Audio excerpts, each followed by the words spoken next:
I paused my aerospace contract to care for my wife's father during his illness. Months later, he accused me of stealing his meds. My wife believed him. "You've always hated how much he resents you," she said. They called the police. I begged them to check the camera footage. Most of it was gone, except for one clip the tech recovered that showed. My name is Owen. I'm 38 years old, a mechanical engineer living in Boise, Idaho. For most of my adult life, I've kept things simple: projects, prototypes, peace, and quiet. But all that came to a halt when Walter moved in. Walter's my father-in-law. My wife Denise's dad. Parkinson's has been tearing through him slowly, turning his body into something he can barely use anymore. One twitch at a time. It started with a conversation in the kitchen. Denise was washing dishes, her back turned to me. "I just can't do it," she said quietly, like she was telling me we were out of milk. "I love my dad, but I can't be the one to take care of him.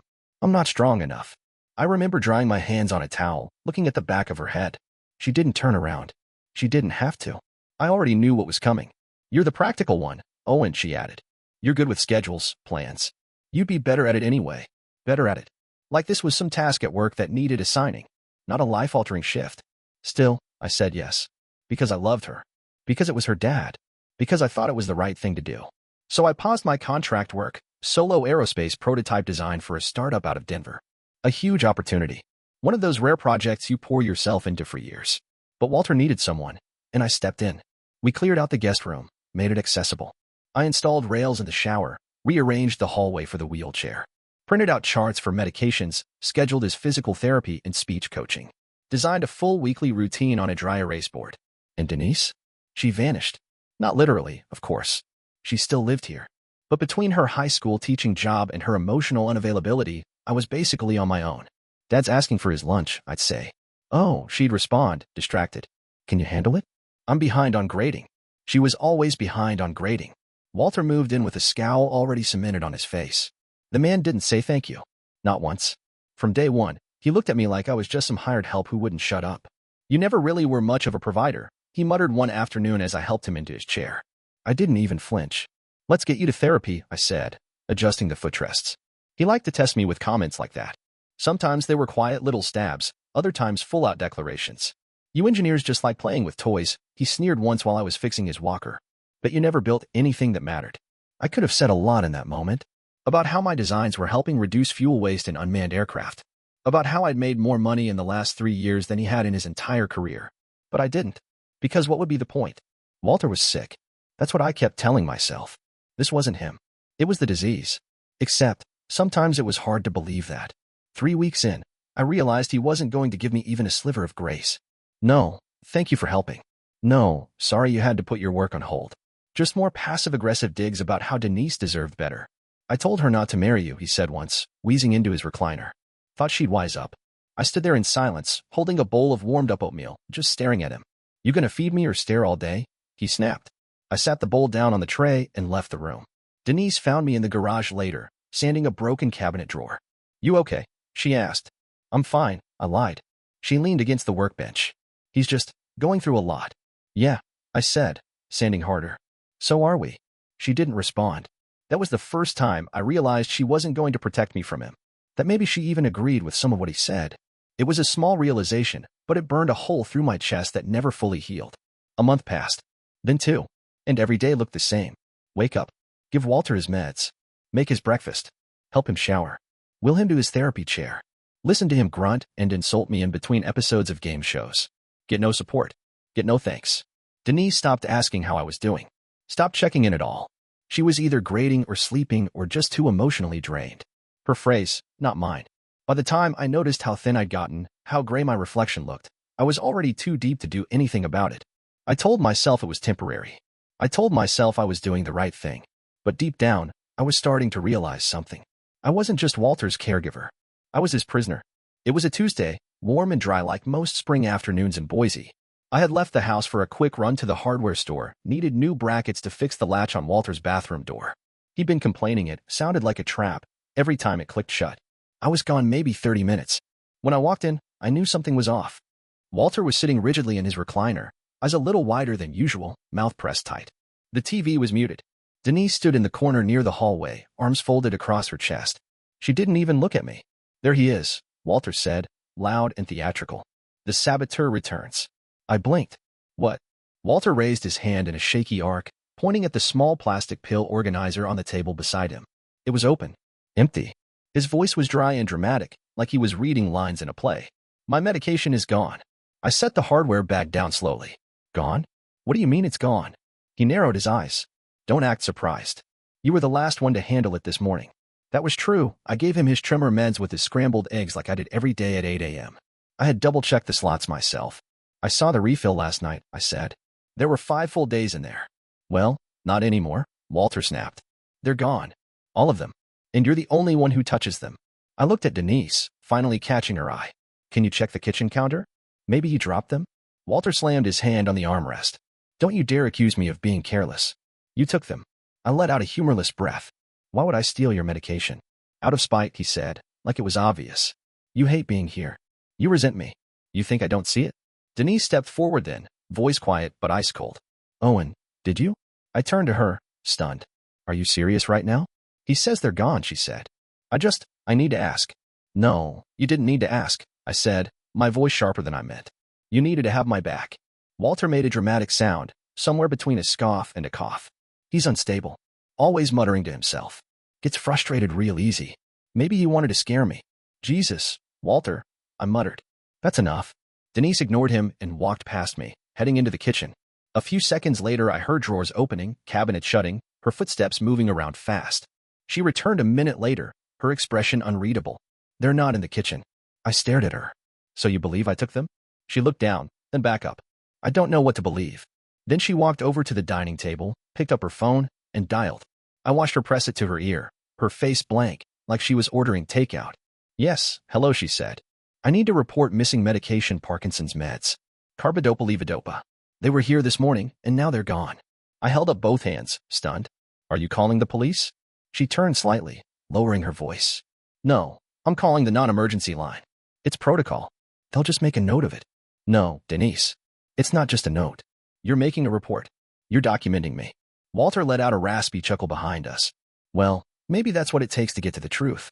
I stood there, still wearing my jacket, my hands stiff from gripping the steering wheel. You know I didn't do this. I don't know anything anymore, Denise said, not even looking up from her phone. I felt the room spin slightly, not like dizziness, more like vertigo. Like the rules of gravity were being rewritten in real time. My wife, my partner, had just chosen a bitter old man with a neurological disorder over me. And I could tell, as she hung up the phone and sat down at the table like it was just another Tuesday, that something irreversible had happened. This wasn't just a bad day. This was the beginning of something darker. Something I wasn't sure we'd come back from. They showed up just before sunset, 2 officers in navy blue uniforms, all clipped tones and polite suspicion. A silver SUV parked at the curb, lights off but engine humming. Denise opened the door before I could reach it. You made a formal complaint? The taller one asked, glancing between the two of us. Yes, Denise said quickly.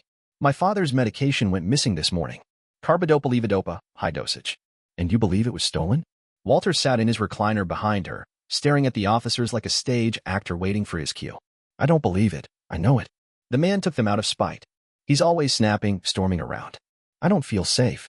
The officer nodded slowly, then turned to me. Sir, we'd like to ask you a few questions. I didn't flinch. Ask whatever you want. But while you're here, let me save you some time. I motioned toward the hallway. This house has a smart surveillance system, audio, video, all rooms except the bathrooms and bedrooms. You want the truth? Let's pull the footage. They exchanged a quick look. You're okay with us reviewing that now? The shorter one asked. More than okay. I've got nothing to hide. I led them to the control panel in the hallway, top of the line, integrated with cloud backups, timestamped logs. I hadn't installed it for this reason, but suddenly I was grateful I'd insisted on it when Walter moved in. He had a history of dropping things, then blaming me for leaving stuff in the way. I thought it might protect him. Or me. Maybe both.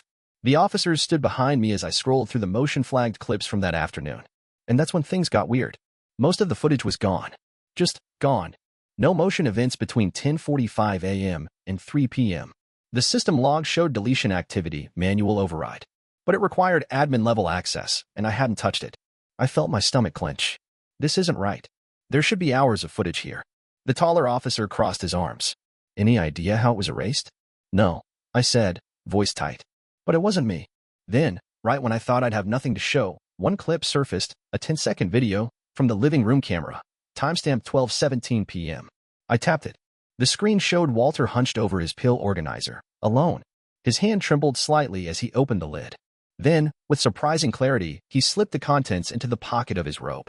He looked straight at the camera and smirked. Then he walked over to the fireplace and tossed the pills in like he was discarding old receipts. The flames flared briefly. Walter didn't even flinch. "Back it up," the officer said. I replayed it. Again and again.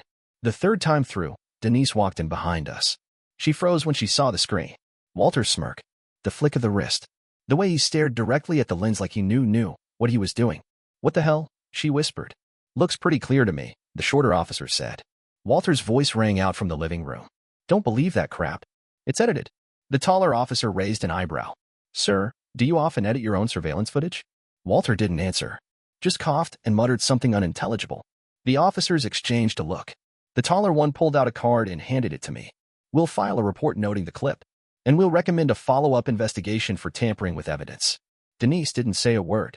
Walter shouted after them as they left. "They're in on it. You're all in on it." I stood by the door, watching their car pull away, the flashing taillights disappearing down our quiet suburban street. Inside the house, it was silent. Denise walked to the couch and sat down, staring at the blank TV screen. I waited for something. A comment. An apology. An explanation. But she didn't say anything. And that silence said more than anything she could have. That night, after the police left, I thought things would finally shift. I thought Denise would turn to me, admit I was right, maybe even apologize for doubting me. After all, the footage was clear. Walter had taken the pills, stared right into the camera like a villain in a low-budget movie, and destroyed the evidence. It was irrefutable. Instead, she stared at the coffee table for a long time, her fingers picking at the seam of her jeans. "I think he just forgot he took them," she finally said. I blinked. "What?" She looked up at me, her voice eerily calm. "I mean, he probably took the pills, forgot he did, and then panicked. People with Parkinson's get confused sometimes." I couldn't believe what I was hearing. He didn't take them. He threw them in the fire. On camera. While smirking. "He's sick," she said, standing. "You know that. His brain isn't always working right." "His brain worked well enough to erase hours of footage and frame me," I snapped. "How is that confusion?" Denise didn't answer. She just walked down the hall and shut the bedroom door. I stood there for several seconds, feeling like a stranger in my own house. The next few days blurred together in a fog of weird silence and small, sharp cuts. Walter didn't mention the pills again. Not directly. But he started making comments, loud enough for me to hear while I cleaned the kitchen or organized his prescriptions. "He's got a temper," he told the neighbor one afternoon from the porch. Shame. Denise could have done better. When I walked past, he smiled like we were sharing a joke. Denise didn't correct him. Didn't say a word. It started happening more and more, side glances, whispered conversations behind the closed bedroom door, shared looks between them during dinner. I wasn't part of anything anymore. I was the outsider in a house I paid for, eating alone at the edge of a table that now felt miles wide. I tried to brush it off. I buried myself in routine. Morning meds. Check. Walter's breakfast. Check. Denise avoiding eye contact. Check. By the end of the week, small things started going missing. My spare car keys vanished from the hook in the laundry room. The protein bars I kept in the pantry? Gone. Even my laptop charger disappeared for 2 days before reappearing on the garage floor, frayed and clearly damaged. Then came the final insult. My workshop, my one refuge, the small backroom I'd converted into a workspace for tinkering, building, was locked one morning. Padlock on the outside. No key in sight. Who locked the shop? I asked at dinner, my voice tight. Walter shrugged. Wasn't me. I can barely stand without help. Denise didn't even look up from her phone. I thought maybe it was better to keep it closed for now. For what reason? She put her phone down slowly. Things are just tense right now. I think space is good. Space. That's what I'd been reduced to, something dangerous enough that space was needed. Like I might snap at any moment and start throwing dishes. "Are you serious?" I asked. Walter sipped his soup with a smirk. "Sometimes men need time to cool off. You've been awfully on edge lately." I pushed my chair back and left the table. That night, I found out Walter had been calling my mother, telling her I was losing it. "I don't know what's going on with him," he said. "Snaps over little things. Slamming cabinets. Walking around all hours. Denise is worried, you know." My mom called me the next day. Asked if everything was okay. Asked if I needed help. That's when I realized the full extent of it. They weren't just ignoring the truth. They were rewriting it. And slowly, quietly, they were building a version of me that didn't exist. Volatile, unpredictable, unstable. The worst part? I could see people starting to believe it. Neighbors, relatives, even old friends who used to check in. The texts stopped. The invitations dried up. I'd been marked, branded without trial. By the time I found an old box of my childhood photos shredded in the trash, pictures Denise knew I kept in the shop, I understood. This wasn't just about Walter. And it wasn't confusion. It was deliberate. It was personal. And it was just beginning. It happened on a Sunday morning, quiet, cloudless, deceptively peaceful. I had just folded Walter's laundry and was carrying it down the hall when Denise stopped me in the doorway. "Don't," she said, her voice low and firm. I blinked. "Don't what?" She nodded toward the basket. "He said you were upset earlier. That you raised your voice." I set the basket on the floor. "Because he called me a parasite over toast. He says you got in his face," she continued, folding her arms, and waved a wrench at him. I stared at her. "A wrench? What are you talking about?" He was scared, Owen. "Scared," I repeated slowly. "So now I'm what? Threatening him with tools?" Denise didn't respond. I walked into the living room, where Walter was reclined, a thick fleece blanket pulled up dramatically around his chest like he was some Victorian widow. He looked up at me with watery eyes and sighed. "I don't feel safe here anymore." I let out a short laugh. "You mean in the house where I bathe you, feed you, track your medications, and schedule your therapy?" Walter looked away. "You've changed." I could feel it in my chest, a heat that wasn't rage, exactly. More like heartbreak wearing armor. "You know that never happened," I said, more to Denise than him. "You know I didn't threaten him."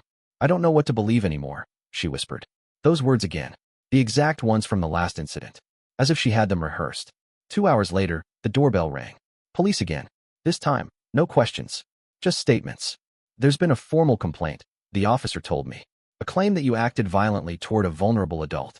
Allegedly brandished a wrench during a verbal altercation." "This is ridiculous," I said, holding out my hands. "Check the surveillance system. You'll see it didn't happen." They followed me to the panel, but I already knew what we'd find. Still, I tried. Logged in. Scrolled through the day's footage. Nothing. Entire chunks wiped clean again. No signs of a reset or reboot. Just missing. One of the officers turned to me. "This isn't the first report." "What?" "There was the incident with the medication last month. You were named in that one too." "That was disproved," I snapped. "The footage showed he destroyed the pills himself." The officer shrugged. "Not what the report says. It says the footage was inconclusive and partially deleted." I felt my hands clench. "He's lying, and she's letting him." "We're not here to judge intent," the other one said calmly. "Just to execute the restraining order." My breath caught. "What restraining order?" The taller officer reached into his folder. "Filed this morning. Effective immediately. You need to vacate the property for 72 hours. At minimum." Denise stepped out from behind the officers, arms crossed. She didn't say anything. "You really filed this?" I asked her, voice barely above a whisper. She looked at the floor. "You actually let him do this?" She swallowed hard. "I didn't stop him." I stood there for a moment, surrounded by uniforms, my own heartbeat thudding in my ears. And then I went to the bedroom, packed a duffel bag in silence, grabbed my phone charger, and walked out. Jonah, my old college roommate, lived across town in a second-floor apartment above a bookstore. He barely asked questions. Just handed me a spare key, nodded at the couch, and poured 2 whiskeys. We sat in silence for a long time. Finally, he said, "You look like a guy who just got exiled from his own life." I stared out the window. I think I did. Jonah's place smelled like cedar and old paperback glue. The couch creaked every time I shifted. For the first couple of nights, I couldn't sleep. I just lay there staring at the ceiling, trying to piece together how I went from devoted caregiver to exiled intruder in my own home. It didn't make sense. None of it did. Then, sometime around 3 in the morning on the 4th night, something surfaced, like a faint echo of a memory I hadn't paid attention to at the time. Walter, at the kitchen table, stirring his tea. He'd asked Denise, "Does your fancy little camera system back up to the cloud?" She'd said, "I think so." Owen set it up that way. At the time, it barely registered. Just Walter being nosy, probably worried I was watching him too closely. But now? Now it felt like a crack in the foundation. I got up, grabbed my laptop from my duffel bag, and started digging. The system had local storage, that much I already knew. But I also remembered setting up a cloud backup when I first installed it. Something about redundancy. Just in case. I found the old tech binder I'd stuffed in my bag when I left. Denise probably hadn't even noticed it missing. I flipped through until I found a page marked Smart Home Setup, 2 FA codes. There it was, a password hint. My old bike's nickname. I smiled in the dark. It took a few guesses, but I got in. And then, there it was. Archived backups, stretching back months. Hidden away under a secondary login. Untouched. The files took a while to load. Some were corrupted, some half-clipped. But the important ones? They were all there. The footage that had been wiped from the main system had survived in the cloud. I clicked on a clip labeled APR_05_conv_main room_2:12 p.m. Denise and Walter sat on the couch, talking in low voices. The kind of conversation you have when you think no one is watching. Which, I suppose, they thought was true. You can't stall forever, Walter said, voice slow but clear. He needs to go. Denise sighed. I know. But it has to be clean. No mistakes. You let me worry about that, he said. He's a dead weight, Denise. You want your freedom back, don't you? She nodded slowly. Once he's gone, we sell the house. Clear the debt. Start fresh. Walter smirked. Maybe I'll finally get that RV. Denise gave a tired laugh. I paused the video, my hand frozen over the trackpad. It hit me all at once, not just the betrayal, but the meticulousness. They'd planned this. Not just the framing, but the whole arc of my removal. They weren't reacting to my behavior. They were creating it. I opened another clip. APR_09_kitchencam_11:41 a.m. Walter coaching Denise. You don't need to say he did anything. Just say you're scared. Let them connect the dots. And another. APR_12_hallwakeham_10:32 a.m. Denise, into her phone. I know it sounds extreme, but it's the only way. I can't live like this anymore. He doesn't even realize he's in the way. I sat there, jaw locked, pulse pounding. Clip after clip, days of my life played back in grainy betrayal. My routines, my kindness, my sacrifices. And in the background, always, the whispers, the setups. The one person I had trusted most in the world had watched me give up my work, my sanity, and my dignity, and saw it as a transaction. As something to manipulate and profit from. It wasn't confusion. It wasn't pressure. It was conspiracy. And now I had the proof. Real, undeniable, timestamped truth. I leaned back on the couch, staring at the laptop screen glowing in the dark. For the first time in weeks, I felt something other than despair. I felt fury. Cold. Clear. Focused. They wanted to erase me. But I was still here. By morning, I had every clip downloaded, labeled, and stored on 2 separate flash drives. One I kept in my duffel bag. The other I tucked into a Ziploc bag and taped to the underside of Jonah's kitchen drawer, just in case. I wasn't taking chances anymore. I made an appointment with a local attorney I'd worked with once before on a consulting project, Victor Lau. Smart guy, mid-40s, the kind who wore gray suits with worn elbows and didn't blink when things got messy. When I called and told him I had evidence of a conspiracy and potential criminal setup, he told me to bring everything: videos, notes, timeline. When I got to his office, I handed him the flash drive without saying much. Just sat across from him as he plugged it into his desktop and clicked on the first file. He watched in silence. 10 minutes later, he leaned back and let out a slow, low whistle. Well, Owen, he said, this isn't just good evidence. This is a damn documentary. He wasted no time. Called in an associate, opened a file, and started outlining options. False reporting, tampering with surveillance, civil liability, emotional abuse. This could get criminal fast, he said. You need to press charges and file for damages. This is textbook malicious intent. I nodded, barely able to sit still. My whole body buzzed like a live wire. Not from nerves, from resolve. 2 days later, the police called me. We've reviewed the footage your attorney submitted, the officer said. And we're opening an investigation into Mr. Walter Brandt and Mrs. Denise Brandt for filing false police reports, destruction of evidence, and potential conspiracy to defraud. They sounded surprised. Like they couldn't believe Walter had managed to play them that well. I wasn't surprised. Walter had a gift. And Denise? She knew how to follow a plan. But they'd slipped. They'd underestimated me. Victor filed a civil suit on my behalf the same day. Defamation, lost wages, emotional harm, and breach of marital trust involving shared assets. We added a request to freeze the joint accounts to prevent them from selling or transferring funds from the house. Then came the hard part. I had to see her. I asked Victor if it was worth confronting her, now that the legal wheels were turning. Only if you want closure, he said. Or leverage. I decided I wanted both. So I showed up at the house unannounced. I still had my keys, though I wasn't sure how long they'd work. She opened the door barefoot, a wine glass in hand. Her eyes widened. Owen, don't call the cops, I said. I just want to talk. She hesitated, then stepped aside. Walter wasn't there. Victor said he'd been brought in for questioning earlier that morning. Probably why she looked so rattled. We sat in the kitchen, where I used to make her breakfast on weekends. She looked smaller somehow. Not physically, just less. Less certain. Less composed. I saw the footage, I said, my voice steady.